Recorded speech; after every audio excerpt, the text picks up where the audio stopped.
नमस्कार दोस्तों, हम देखने वाले हैं रीजनिंग के आज के जो आपको पता है कि आज 16 तारीख को हमारा जो पेपर हुआ है आरआरबी, ठीक है ना। आरआरबी जो आपको पता है जेई का जो पेपर हुआ है आज का, उसमें फर्स्ट शिफ्ट यानी दोस्त जो फर्स्ट शिफ्ट में पूछे गए क्वेश्चन है आज के कि किस टाइप के क्वेश्चन हमसे पूछे जा रहे हैं और कौन कौन से क्वेश्चन जो बार बार हमारे एग्जाम में आ रहे हैं वो क्वेश्चन हम यहाँ पर डिस्कस करने वाले हैं। तो भाई एक बार इस वीडियो को लाइक शेयर सब्सक्राइब वाला बटन अभी तक नहीं दबाया अपने YouTube channel all exam class का, तो जल्दी से दबाकर मेरे साथ में जुड़ जाएंगे। तो भाई आज का फर्स्ट क्वेश्चन है जो हमारे सामने ये आ चुका है, बताइए इसका उत्तर आप सभी का क्या होता है दोस्त। हमें पहला प्रश्न दिया है। प्रश्न कह रहा है कि जिस प्रकार पहले युग्म का संबंध है उसी प्रकार दूसरे युग्म में प्रश्न चिन्ह को ज्ञात कीजिए।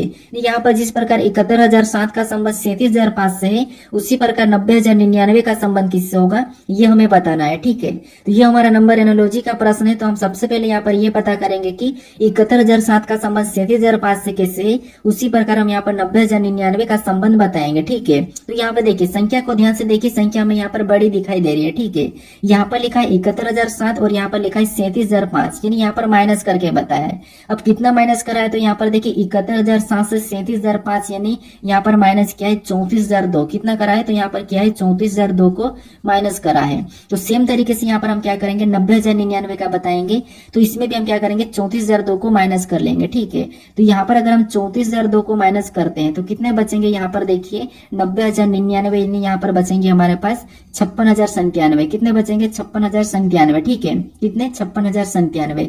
ऑप्शन में देखेंगे तो ऑप्शन में हमारे पास यहाँ पर कहीं भी नहीं है, तो ये लॉजिक हमारा यहाँ पर नहीं लगेगा। ठीक है, तो यहाँ पर थोड़ा सा आप लॉजिक को समझिए। जितना प्रश्न बड़ा होता है, जितना कठिन दिखता है प्रश्न, उतना ही सरल होता है। बस आप लॉजिक को समझिए। यहाँ पर हम क्या करते हैं डिजिट का योग वाला लॉजिक लगाते हैं। अब देखिए जैसे यहाँ पर डिजिट जोड़ते हैं, जैसे 7 और 1 कितने होंगे 8, 8 0 8 8 0 8 8 7 15। इनका योग हमें कितना मिला है 15 मिला है। ठीक है, अब देखिए हम 37,005 का डिजिट योग देखते हैं। तो यहाँ पर भी 3 और 7 को जोड़ेंगे 10 10 7 10 0 0 10 0 10 ही होगा 10 5 15। इनका योग कितना हो रहा है तो यहाँ पर भी 15 हो रहा है। ठीक है, फिर देखिए दोनों का यहाँ पर योग कितना मिला हमें 15 15 मिला है। ये जो संख्या लिखी इनका संबंध क्या है, योग 15 15 का है। सेम तरीके से 90,099 का पता करते हैं। तो यहाँ पर देखिए जोड़ेंगे इनको, देखिए तो 9 0 9 9 0 9 9 9 18 18 9 27। इसका योग हमें कितना मिला है तो यहाँ पर हमें मिला है 27, यानी जो प्रश्नवाचक चिन्ह है यहाँ पर भी वही संख्या होगी जिसका योग क्या होगा 27 होगा। ठीक है, कितना होगा 27। तो ऑप्शन में हम देखेंगे, ऑप्शन में देखेंगे तो 4 0 4 4 0 4 4 1 5 5 1 6। इसका योग हमें कितना मिला 6 मिला है। ऑप्शन बी में 8 8 16 16 0 16 16 0 16 16 7 23। इसका योग कितना मिला है तो इसका योग हमें 23 मिला है। ऑप्शन सी में देखेंगे 5 5 10 10 7 17 17 8 25 25 2 27। इसका हमें कितना मिला है 25 मिला है, 27 मिला। हमें कौन सा चाहिए था 27 वाला चाहिए था, तो ऑप्शन सी में हमें मिला है। ठीक है, ऑप्शन डी को भी जोड़ लेते हैं। 6 6 12 12 0 12 12 0 12 12 7 19। यहाँ पर कितना हुआ 19। हमें कौन सा वाला चाहिए था 27 वाला चाहिए था, तो ऑप्शन नंबर सी में दिया है। ऑप्शन नंबर सी हमारा यहाँ पर क्या होगा सही जवाब होगा। ठीक है, तो जो प्रश्नवाचक चिन्ह है यहाँ पर क्या होगा तो यहाँ पर होगा 55,782। क्या होगा 55,782। अब चलिए हम बढ़ते हैं प्रश्न 2 पे। अब दूसरे नंबर का प्रश्न दिया है। अब प्रश्न कह रहा है कि निम्नलिखित श्रृंखला में प्रश्न चिन्ह के स्थान पर कौन सी संख्या होगी, यानी हमें यहाँ पर एक श्रृंखला श्रेणी दी है, इसी में एक प्रश्नवाचक चिन्ह दिया है, यहाँ पर कौन सी संख्या होगी यह हमें बताना है। ठीक है, अब देखिए जब भी हम श्रृंखला के प्रश्न को सोल्व करते हैं तो सबसे पहले हम संख्या को ध्यान से देखते हैं कि संख्या कैसे लिखी है, किस प्रकार लिखी गई है। ठीक है, तो यहाँ पर देखिए सबसे पहले 12 लिखा, 12 के बाद 26, 26 के बाद 54, 54 के बाद 110 और अगली संख्या हमें बताना है। तो यहाँ पर देखिए अगर हम देखते हैं तो यहाँ पर 12 से 26 यानी लगभग यहाँ पर गुना हो रहा है। तो 12 से 26 की ओर जाते हैं तो 12 का 2 गुना करेंगे तो कितना होंगे 24, और 24 में प्लस 2 करेंगे तो कितना हो जाएंगे 26, और 26 यहाँ पर लिखा है। उसी तरीके से आगे बढ़ते हैं। अब देखिए 26 से यहाँ पर क्या लिखा है 54, 26 के बाद 54 यानी 26 का भी 2 गुना करते हैं तो 26 का 2 गुना कितना होगा 52, और 52 में अगर हम 2 प्लस करेंगे तो कितना हो जाएंगे 54, और यहाँ पर 54 भी लिखा है। उसी तरीके से आगे बढ़ते हैं तो यहाँ पर 54 के बाद क्या लिखा है 110, यानी 54 का भी अगर हम 2 गुना करेंगे तो कितना होंगे 108, 108 में अगर 2 प्लस करेंगे तो कितना हो जाएंगे 110, 110 भी यहाँ पर लिखा है। उसी तरीके से आगे वाली संख्या बताने के लिए हम क्या करेंगे इसी पैटर्न का फॉलो करेंगे, 2 गुना प्लस 2, 2 गुना प्लस 2। तो यहाँ पर भी 110 का 2 गुना करेंगे तो कितना होंगे 220, और 220 में 2 को जोड़ देंगे कितना हो जाएंगे 222। तो अगली संख्या हमारी कौन सी हो जाएगी 222। ठीक है, ऑप्शन में देखिए तो ऑप्शन नंबर हमें यहाँ पर डी में दिया है। ऑप्शन नंबर डी हमारा यहाँ पर सही जवाब हो जाएगा। अब चलिए हम बढ़ते हैं प्रश्न 3 पे। अब तीसरे नंबर का प्रश्न दिया है। अब प्रश्न कह रहा है कि निम्नलिखित विकल्पों में से उस विकल्प को चुने जो तीनों से असंगत है। यानी हमें यहाँ पर 4 विकल्प दिया है, इनमें से 3 किसी न किसी प्रकार के समान है लेकिन एक अलग है, उसका ही हमें यहाँ पर चयन करना है। ठीक है, ये हमारा वर्गीकरण का प्रश्न है। अब देखिए यहाँ पर हमें शब्द दिया है, जैसे बिस्किट दिया है, ब्रेड दिया है, केक दिया है, चॉकलेट दिया है। इनमें से अलग कौन सा हमें ये चेक करना है। अब आप तीनों चारों शब्दों को अच्छी तरह से जानते हो कि बिस्किट क्या होती है, ब्रेड क्या होती है, केक क्या होता है, चॉकलेट क्या होती है। अब आपको थोड़ा सा माइंड लगाना है कि इसमें से अलग कौन सा है। तो यहाँ पर सिंपल सी बात है, यहाँ पर क्या है, जो हमें यहाँ पर 3 शब्द दिखाई दे रहे हैं, बिस्किट, ब्रेड, केक, ये बेकरी उत्पाद है, लेकिन चॉकलेट नहीं है, तो चॉकलेट हमारा यहाँ पर असंगत होगा। तो ऑप्शन नंबर हमारा डी वाला इस प्रश्न का सही जवाब होगा। ठीक है, देखिए मैं फास्ट करवा रहा हूँ क्योंकि हम प्रैक्टिस सेट सोल्व कर रहे हैं, तो यहाँ पर आप लॉजिक को समझते चलिए, बाकी आप वीडियो को देखिए। ठीक है, अब चलिए हम बढ़ते हैं प्रश्न 4 पे। अब 4 नंबर का प्रश्न दिया है। अब प्रश्न कह रहा है कि उस वेन आरेख का चयन करें जो निम्नलिखित वर्गों को सही ढंग से निरूपित करता है। यानी हमें यहाँ पर सरीसृप दिया है, मगरमच्छ दिया है, मछली दिया है और कछुआ दिया है। इनका वेन डायग्राम कैसा बनेगा, ये प्रश्न हमें पूछा है। ठीक है, ये हमारा वेन डायग्राम का प्रश्न है। अब देखिए, जब भी हम वेन डायग्राम के प्रश्न को सोल्व करते तो आपको क्या करना है, जो शब्द हमें दिए जाते हैं 3 या 4, उनको ध्यान से देखना है कि उनका आपस में कोई संबंध है या नहीं है। तो यहाँ पर देखिए, आपको पता है सरीसृप आप जानते हैं, मगरमच्छ जानते हैं, मछली को जानते हैं, कछुआ का जानते हैं, मतलब आप चारों को जानते हो। हम क्या करेंगे, प्रश्नों को अच्छे से सोल्व करने के लिए एक एक शब्द का डायग्राम बनाते हैं ताकि प्रश्न गलत ना हो। ठीक है, तो यहाँ पर सबसे पहले हम सरीसृप का डायग्राम बना लेते हैं। तो ये हमने क्या किया, सरीसृप का डायग्राम बना लिया है। उसके बाद फिर हम यहाँ पर दूसरे शब्द का बनाएंगे, जो कि हमें यहाँ पर दिया है मगरमच्छ। अब मगरमच्छ का डायग्राम बनाने से पहले हम ये देखेंगे कि पहले हमने सरीसृप का डायग्राम बनाया कि उनका मगरमच्छ से आपस में इनका संबंध है या नहीं है। तो आप कहोगे जो मगरमच्छ ये सरीसृप के अंदर आता है, तो यहाँ पर डायग्राम कैसा बनेगा, अंदर बन जाएगा। अब क्यों अंदर आता है, क्योंकि देखिए सरीसृप वो जंतु होते हैं, सरीसृप के अंदर वो जंतु या जानवर आते हैं जो पानी के अंदर भी रह सकते हैं और बाहर भी रह सकते हैं, जलीय और स्थलीय। ठीक है, इसीलिए अब हम यहाँ पर तीसरे शब्द का बनाएंगे, जो कि हमें यहाँ पर दिया है मछली। अब मछली का डायग्राम बनाने से पहले हम ये देखेंगे कि मछली का मगरमच्छ से कोई संबंध है या नहीं है और सरीसृप से है या नहीं है। तो आप कहोगे मगरमच्छ से तो कोई भी संबंध नहीं है, लेकिन सरीसृप से भी नहीं है, क्योंकि देखिए मछली एक ऐसा जीव है जो केवल पानी में ही जीवित रह सकता है और बाहर नहीं, इसीलिए यहाँ पर ये अलग होगा। कैसा होगा, अलग हो जाएगा। ठीक है, क्योंकि देखिए मगरमच्छ पानी में भी जीवित रहता है और बाहर भी रह सकता है, इसलिए सरीसृप के अंदर हो जाएगा। उसके बाद हम यहाँ पर क्या करेंगे, चौथे शब्द का बनाएंगे, जो कि हमें यहाँ पर दिया है कछुआ। अब कछुआ का डायग्राम बनाने से हम देखेंगे कछुआ का मछली से कोई संबंध है कि नहीं, मगरमच्छ से है कि नहीं और सरीसृप से है कि नहीं। तो आप कहोगे कछुआ का मछली से कोई भी संबंध नहीं है, यहाँ पर मगरमच्छ से भी कोई भी संबंध नहीं है। ठीक है, इन दोनों तीनों से कोई भी संबंध नहीं है, लेकिन कछुआ का सरीसृप से संबंध है, क्योंकि देखिए कछुआ भी ऐसा जीव है जो पानी के अंदर भी रह सकता है और बाहर भी रह सकता है। ठीक है, तो यहाँ पर इसका सरीसृप से संबंध है, मतलब ये सरीसृप के अंदर आ जाएगा, लेकिन यहाँ पर मगरमच्छ से अलग बनेगा। तो डायग्राम कैसा बना, हमारा कुछ इस टाइप से बना है। ठीक है, ऑप्शन में देखेंगे तो ऑप्शन नंबर हमें यहाँ पर बी में दिया है, तो ऑप्शन नंबर बी हमारा यहाँ पर सही जवाब होगा। ठीक है, आपको यहाँ पर आसानी से समझ में आ चुका होगा। अब चलिए हम बढ़ते हैं प्रश्न 5 पे। अब 5 नंबर का प्रश्न दिया है। अब प्रश्न कह रहा है कि किसी निश्चित कोड भाषा में किंग्स को RFMHJ कोडित किया जाता है, तो क्यून को कैसे कोडित करेंगे, ये प्रश्न हमें पूछा है। ठीक है, तो ये हमारा कोडिंग डिकोडिंग का प्रश्न है। अब कोडिंग डिकोडिंग का आपको पता है, अल्फाबेट में जो 1 से लेकर 26 लेटर है उनके ही साथ हमें खेल खेलना है, यानी माइनस प्लस जो भी हो रहा है उसका विपरीत है, जो भी हो रहा है वही देखते हैं हम। ठीक है, और कैसे चेक करते हैं, तो यहाँ पर जो किंग्स लिखा है इनके लेटर के बाद हम एक एक लेटर को यहाँ पर देखते हैं। ठीक है, कि माइनस करके लिखा है, प्लस करके लिखा है, पीछे से लिखा है, आगे से लिखा, क्रॉसिंग करा है या उनका विपरीत लिखा है। तो यहाँ पर देखिए, अगर हम एक एक को देखते हैं तो यहाँ पर के से यहाँ पर आर, मतलब यहाँ पर प्लस कितना किया है 7। यही तरीका यहाँ पर भी हम 7 प्लस करके देख लेते हैं। तो यहाँ पर क्यू 17 नंबर पे 7 प्लस करेंगे तो 24 नंबर पे आपको पता है क्या होता है, 100 होता है, लेकिन ऑप्शन में शुरू में कहीं भी 100 नहीं है, तो ये लॉजिक हम नहीं लगाएंगे। अब क्या करते हैं, पीछे से देखते हैं। आगे वाला देखा, पीछे से यहाँ पर एस के बाद आर, मतलब यहाँ पर क्या क्या, तो यहाँ पर -1 कर रहा है। ठीक है, फिर और इधर देखेंगे तो यहाँ पर भी -1 हो रहा है। क्या हो रहा है, -1। सेम तरीके से इधर पीछे से एक बार -1 करके देख लेते हैं, तो इसमें -1 करेंगे। ठीक है, यहाँ पर -1 करेंगे तो ये कौन सा लेटर होगा, एम होगा। ऑप्शन में देखेंगे तो ऑप्शन नंबर बी में हमें एम दिया है, इसका मतलब ये लॉजिक लग सकती है। यहाँ पर क्या करेंगे, इधर पूरा चेक करेंगे तो एन से यहाँ पर क्या लिखा है, एम मतलब -1, के से यहाँ पर क्या लिखा है, एस मतलब यहाँ पर भी -1, सॉरी आई से, फिर के से यहाँ पर क्या लिखा है, जे लिखा है, यहाँ पर भी -1, यानी यहाँ पर क्या करा, पीछे से -1 करा है। तो यहाँ यहाँ पर भी हम क्या करेंगे, पीछे से -1 कर लेंगे। तो यहाँ पर ई में -1 करेंगे तो डी, और ई दिया इसमें -1 करेंगे तो यहाँ पर अगला डी, फिर यू में -1 करेंगे तो यहाँ पर टी, और क्यू में -1 करेंगे तो यहाँ पर पी। ऑप्शन में देखिए कौन सा वाला, तो वही वाला हमारा ऑप्शन नंबर बी वाला मैच हुआ है, तो ऑप्शन नंबर बी हमारा यहाँ पर सही जवाब होगा। ठीक है, अब चलिए हम बढ़ते हैं प्रश्न 6 पे। अब 6 नंबर का प्रश्न दिया है। अब प्रश्न कह रहा है कि उस विकल्प का चयन करें जो प्रश्न चिन्ह के स्थान पर आएगा। यानी हमें यहाँ पर 3 प्रकार की आकृति दी है, इनमें एक प्रश्नवाचक चिन्ह दिया है, यहाँ पर कौन सी संख्या आएगी ये हमें बताना है। ठीक है, अब देखिए ये हमारा मिसिंग नंबर का प्रश्न है, लुप्त संख्या का प्रश्न है। अब देखिए हम क्या करते हैं, जब भी लुप्त संख्या के प्रश्नों को सोल्व करते हैं तो सबसे पहले हम देखते हैं कि प्रश्नवाचक चिन्ह कहाँ पर दिया है।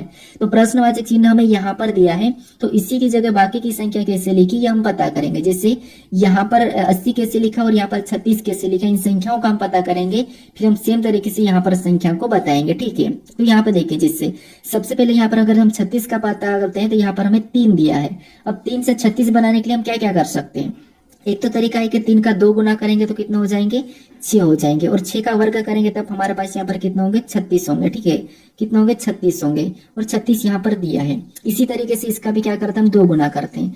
5 का 2 गुना यानी 5 का 2 गुना कितना होगा, तो 5 का 2 गुना 10, और यहाँ पर भी सेम तरीके से 10 का वर्ग करेंगे तो 100 होना चाहिए। लेकिन यहाँ पर क्या लिखा है, 80 लिखा है, इसका मतलब ये है कि ये लॉजिक तो हमारा यहाँ पर काम नहीं कर रहा है। ठीक है, तो फिर यहाँ पर क्या कर सकते, देखिए यहाँ पर बीच में कौन सी संख्या लिखी, तो 3 लिखिए। अब यहाँ पर हम आकृति देखते हैं तो इसमें भी अलग आकृति, इसमें अलग आकृति, इसमें अलग आकृति, मतलब सभी में अलग अलग आकृतियां हैं। इसका मतलब आकृति का ही कोई लॉजिक होगा। जिससे आकृति के कोने देखते हैं तो यहाँ पर 1 कोना, 2 और 3 4। अंदर वाली आकृति में कितना कोना, 4, मतलब 4 गुना कर लेते हैं। फिर बाहर वाली आकृति में 3 कोने, कितने कोने, 3 कोने, तो यहाँ पर हम 3 गुना करते हैं।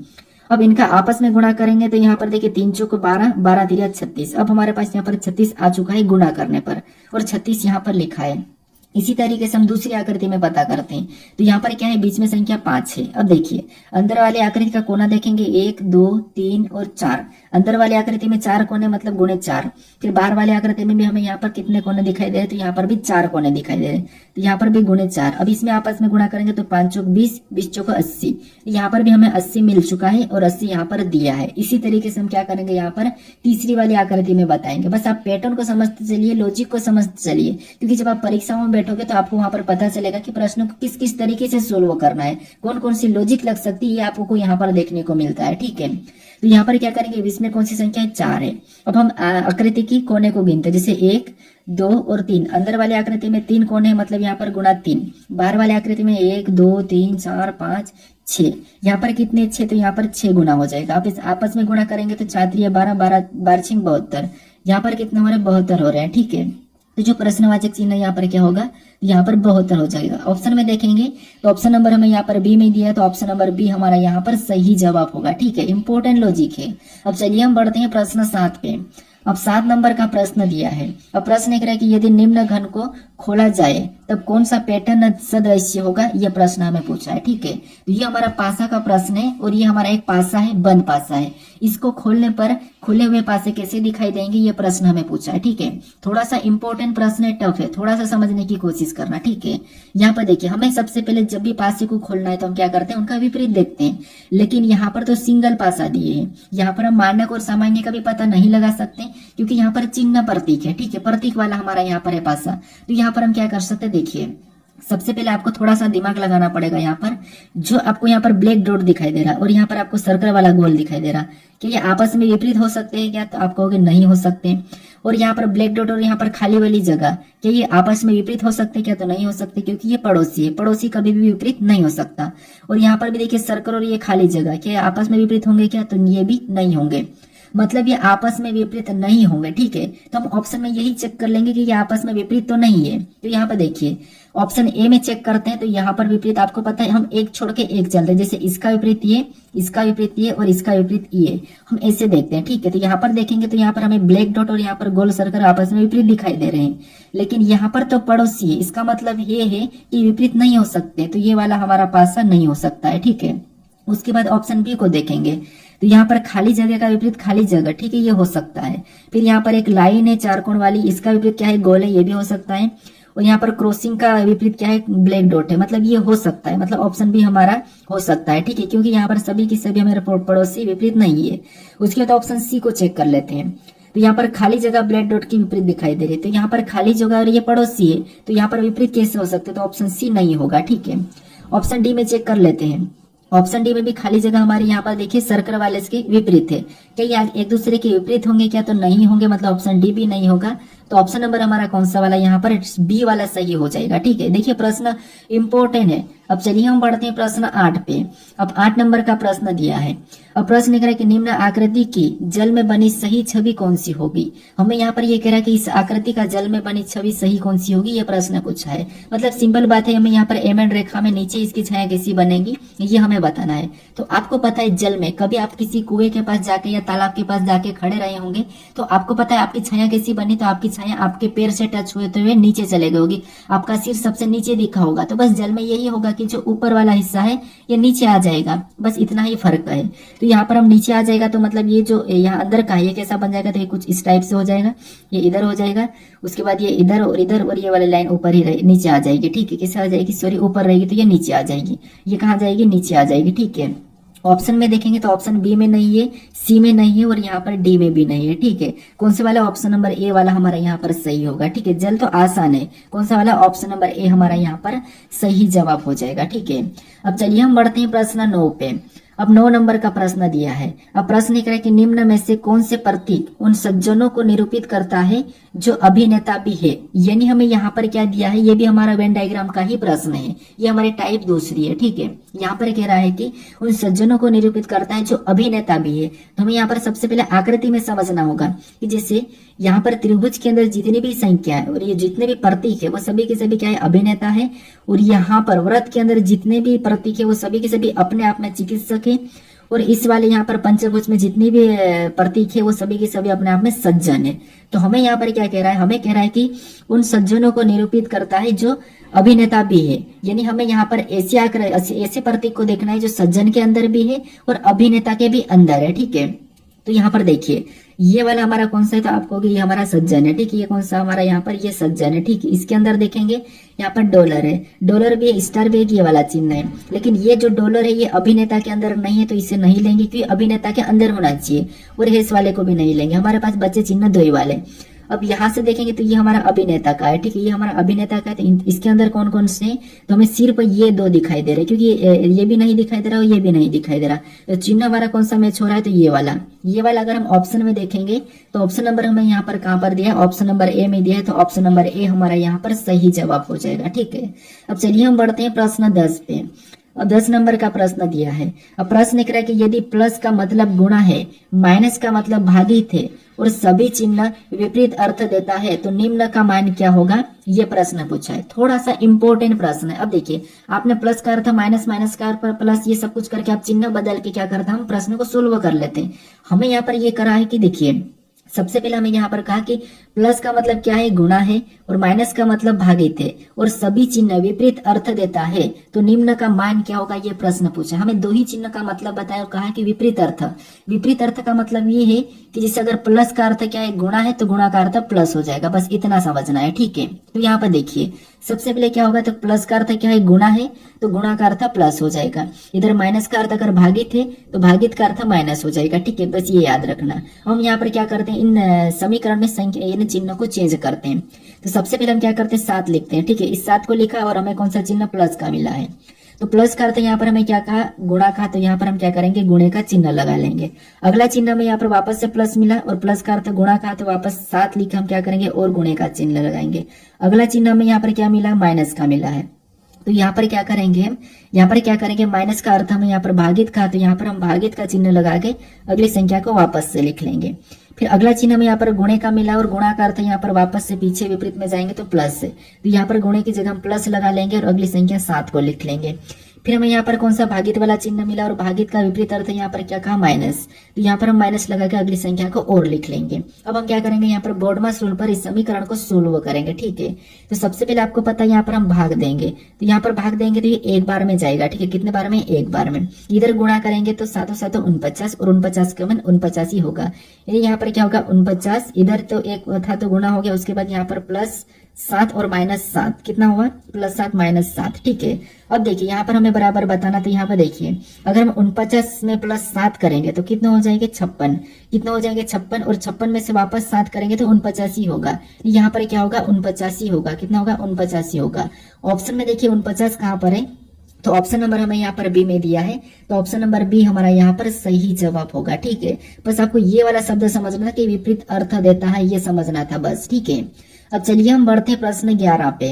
अब 11 नंबर का प्रश्न दिया है। अब प्रश्न एक रहा कि यदि बी सी की माँ है, डी सी की बहन है, सी ए की बेटी है और ई डी का बेटा है, तो ए इससे किस प्रकार संबंधित है, ये प्रश्न हमें पूछा है। ठीक है, तो ये हमारा रक्त संबंध का प्रश्न है, ब्लड रिलेशन का प्रश्न है। अब देखिए जब भी हम ब्लड रिलेशन के प्रश्न को सोल्व करते हैं तो प्रश्न को हम थोड़ा थोड़ा पढ़ के सोल्व करते हैं। ठीक है, जिससे यहाँ पर देखिए यदि बी सी की माँ है, ठीक है, यानी बी क्या है तो बी सी की माँ है, तो यहाँ पर क्या करते हैं बी सी की माँ बना लेते हैं, तो बी सी की माँ है तो ये एक माइनस लगा लेते हैं, महिला है। अब आगे प्रश्न पूछा है कि डी सी की बहन है, क्या कहा है डी सी की बहन है, मतलब ये है कि डी क्या है तो डी सी की बहन है। ठीक है, तो यहाँ पर हम इसकी बहन बना लेते हैं, कौन है डी, डी सी की बहन है। उसके बाद आगे प्रश्न पूछा है कि सी ए की बेटी है, आगे प्रश्न क्या कह रहा है कि सी ए की बेटी है, मतलब ये ए की बेटी, इसका मतलब ये है कि बी का पति होगा तब तो बेटी होगी, तो ये क्या है ए हो जाएगा, ये इसका पति हो जाएगा। ठीक है, बी और ये आपस में पति पत्नी है। अब आगे प्रश्न पूछा है कि ई डी का बेटा है, ई क्या है तो ई डी का बेटा है।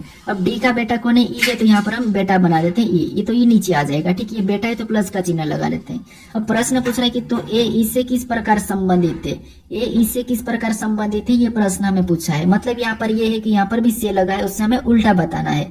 तो यहाँ पर ई का ए क्या लगेगा हमें ये बताना है, तो यहाँ पर ई है और ई का ए क्या लगेगा ये हमें बताना। तो यहाँ पर देखिए सबसे पहले अगर हम देखेंगे तो ये अपन खुद है। ठीक है, ई मतलब अपन खुद है। अब आप यहाँ पर हो और ये आपकी माँ है, आपकी माँ और ये आपकी बहन, ये कौन है ये आपकी बहन है। ठीक है, बेटी मतलब बहन है। उसके बाद ये आपकी बहन है, ठीक है, ये आपकी बहन है और ये आपकी माँ है, सॉरी ये आप हो और ये आपकी माँ और ये आपकी माँ की बहन और आपकी माँ की बहन की माँ और ये पिता। इसका मतलब ये कि आपका भी ये पिता होगा, कौन होगा आपका भी ये पिता ही होगा। अब देखिए ये आप हो, ठीक है, सॉरी ये इनके आपकी माँ का पिता होगा।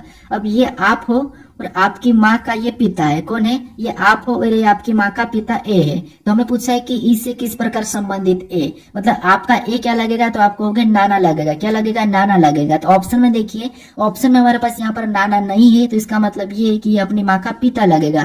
तो ऑप्शन में हमें ये दिया है, तो ऑप्शन नंबर हमारा यहाँ पर कौन सा वाला ए वाला सही जवाब हो जाएगा। ठीक है, कौन सा वाला ऑप्शन नंबर है माँ का पिता। ठीक है, अब चलिए हम बढ़ते हैं प्रश्न 12 पे। अब 12 नंबर का प्रश्न दिया है। अब प्रश्न में यहाँ पर कथन दिया है और यहाँ पर हमें निष्कर्ष दिया है। तो सबसे पहले हमें यहाँ पर कथन को समझना है और उस कथन के बारे में निष्कर्ष क्या कह रहा है हमें ये बताना है। ठीक है, तो यहाँ पर देखिए सबसे पहले हमें कथन दिया है कि सभी हंस तोते हैं। इस सभी के सभी जितने भी हंस है, ठीक है, हंस का मैं एच लेता हूँ और सभी हंस क्या है, सभी के सभी हंस तोते हैं। ठीक है, क्या है तोते हैं। तो यहाँ पर क्या करते हैं तोते के अंदर बना लेते हैं, सभी हंस तोते हैं, तो तोते का मैं टी लेता हूँ प्रतीक। उसके बाद हम दूसरे यहाँ पर कथन को समझेंगे। तो यहाँ पर दूसरा कथन कह रहा है कि कोई भी तोता कोयल नहीं है, यानी कोई भी तोता कोयल नहीं, इसका मतलब है कि कोयल इनसे अलग है। क्या है, कोयल इनसे अलग है। अब देखिए इसके बारे में हमें यहाँ पर निष्कर्ष क्या कह रहा है हम ये देखेंगे। ठीक है, अब देखिए पहला निष्कर्ष कह रहा है कि कोई भी हंस कोयल नहीं है, कि यहाँ पर कोयल और हंस का आपस में कोई संबंध दिखाई दे रहा है क्या, तो नहीं। तो ये सही कह रहा है कि कोई भी हंस कोयल नहीं है, तो ये बात तो सही है कि कोई भी हंस कोयल नहीं है। उसके बाद दूसरे को देखते हैं। दूसरे कह रहा है कि सभी तोते हंस है। क्या आपको यहाँ पर सभी तोते हंस दिखाई दे रहे हैं क्या, तो आपको हो गए सभी तोते हंस नहीं है, सभी हंस तोते। हम अंदर से बाहर जा सकते लेकिन बाहर से अंदर नहीं आ सकते, हम अंदर से बाहर जा सकते लेकिन बाहर से अंदर नहीं आ सकते, इसीलिए यहाँ पर सभी तोते हंस नहीं है, सभी हंस तोते हैं। तो ये वाला हमें यहाँ पर क्या कह रहा है, गलत कह रहा है। तो यहाँ पर निष्कर्ष कौन सा अनुसरण कर रहा है, तो निष्कर्ष हमारा पहला वाला अनुसरण कर रहा है।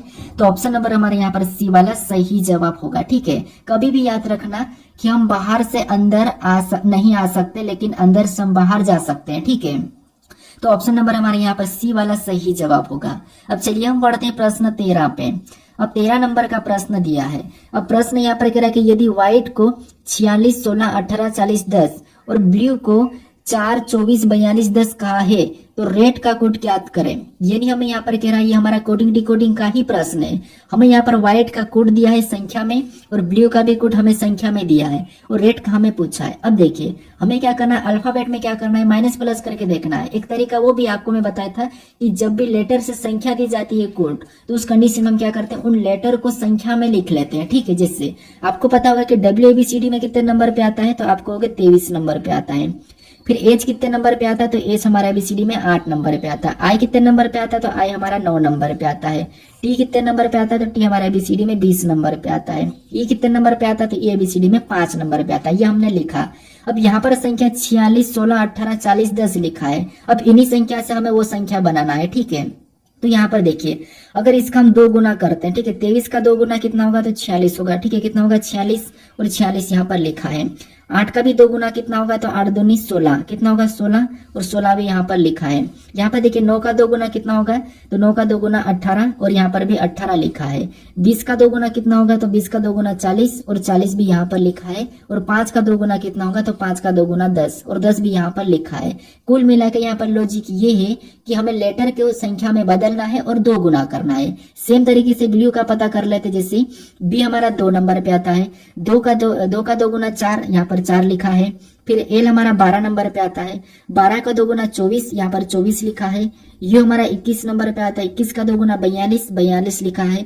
ये हमारा 5 नंबर पे आता है, 5 का 2 गुना 10, और 10 यहाँ पर लिखा है। यही तरीके से हम क्या करेंगे, रेट का बताएंगे।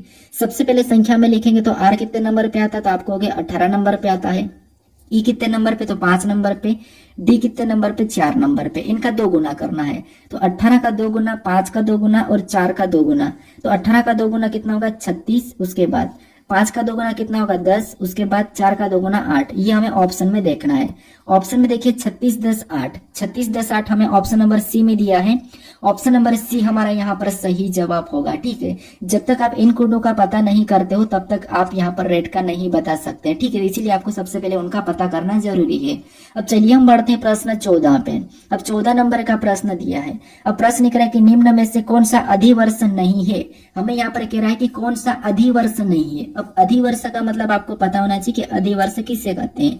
तो अधिवर्ष मतलब लीप वर्ष, अधिवर्ष का मतलब है लीप वर्ष। तो यहाँ पर कह रहा है कि कौन सा एक लीप वर्ष नहीं है। अब लीप वर्ष का मतलब ये है कि जिसमें 4 से पूरा भाग चले जाता है, वो क्या होता है, लीप वर्ष होता है। जिसमें भाग नहीं जाता वो सामान्य वर्ष है। अब यहाँ पर हमें पीछे 2 संख्या 2 जीरो दिखाई दे, इसका मतलब ये कौन से वर्ष है, ये शताब्दी वर्ष है। तो शताब्दी वर्ष में हम क्या करते हैं, 400 से भाग देते हैं। तो यहाँ पर 400 से भाग देंगे, तो आपको पता है 400 से का मतलब ये है कि यहाँ पर 2 जीरो तो कट ही जाएंगे, क्योंकि यहाँ पर अगर हम देखिए, यहाँ पर हम 400 से भाग देते हैं, ठीक है। क्या करते हैं, 400 पे भाग देखें, तो भाग देंगे तो 0 से 0 कट जाएगा, 4 बचा। तो यहाँ पर इसमें 8 88 में भाग देंगे, तो 4 दूनी 8, 4 दूनी 8, मतलब ये 22 बार में चले गया, ठीक है। पूरा भाग गया। उसके बाद यहाँ पर भी हम 400 से भाग देंगे, तो इसमें 400 से भाग देंगे तो 2 जीरो से 2 जीरो तो ये कट जाएंगे, और 4 से 4 छिंग 4 एकम 4, और 4 दूना 8, ये 12 बार में कटा है, मतलब ये भी भाग पूरा चले गया। उसके बाद यहाँ पर भी 400 से भाग देंगे, तो देखिए यहाँ पर 400 से भाग देंगे तो 2 जीरो से 2 जीरो कटेंगे, 4 छिंग 24, इसमें भाग नहीं गया है, ठीक है। इसमें भाग नहीं जा रहा है, तो ये हमारा एक लीप वर्ष नहीं है। हम यहाँ पर देखेंगे ऑप्शन डी में, तो यहाँ पर भी 400 से भाग देंगे, तो 00 से 00 तो कट जाएगा, 4 से जाएंगे तो 4 एकम 4, 2 बचे, कितना हुआ 28, 4 7 28, ये 17 बार में भाग गया है। तो देखिए इनमें सभी में भाग गया, लेकिन ऑप्शन सी में भाग नहीं गया है, तो ये हमारा एक सामान्य वर्ष है, मतलब ये अधिवर्ष नहीं है। तो ऑप्शन नंबर हमारे यहाँ पर सी वाला सही जवाब होगा, ठीक है। अब चलिए हम बढ़ते हैं प्रश्न 15 पे। अब 15 नंबर का प्रश्न दिया है। अब प्रश्न कह रहा है कि सुबह x और y, ठीक है, सॉरी यहाँ पर y कर लेना, सुबह x और y, ठीक है, एक पार्क में एक दूसरे की ओर चलते हैं।